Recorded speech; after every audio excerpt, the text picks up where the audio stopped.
Hey there, welcome back to another video where I teach you some cool JavaScript tricks. And the trick that I'm going to teach you today is called ternary operators. So what are ternary operators? They are essentially a one-liner replacement for some if-else conditionals. So if you can see, I have a simple code setup here. Inside the script tag, I have created a variable called age, and I have assigned a value of 22 to the variable. So now I have written a simple if-else conditionals, which you might know. So I have given a condition that if the age is greater than or equal to 18, then I'm going to console.log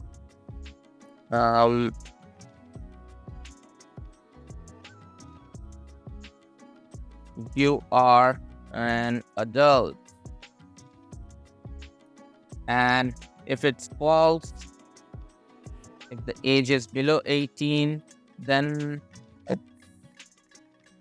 I'll copy it once again, and I'm going to print you are a kiddo.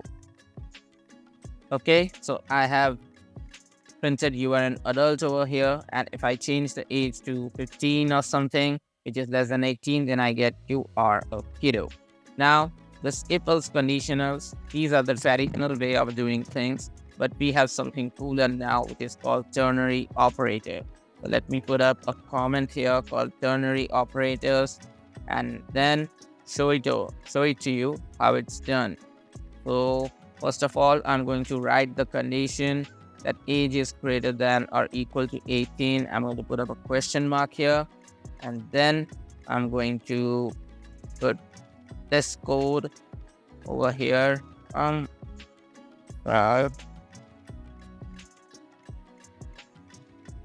Okay, but I think I haven't copied it properly, so I paste it over here.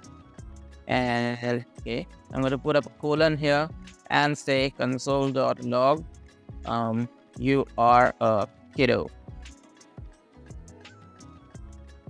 So what's essentially happening here is, first of all, I'm writing the condition, and then I'm putting up a question mark, which signifies that the condition is true. So if the condition is true, I'm outputting you are an adult to the console, and then I put up a colon. A colon signifies that this condition is false, and if this condition is false, if age is below 18, then I'm outputting you are a kiddo on the console. So let me bring up the console once again, and I have you are a kiddo over here. Let me just comment out this if else. So I have you are a kiddo here, and if I change the value to something which is over 18, then I get you are an adult. So that's how simple this is. If you have learned something new, be sure to like the video, comment your views down in the comment section, share it with your friends so they can also know about this cool trick, and subscribe to our channel if you haven't yet. So thank you and have a nice day.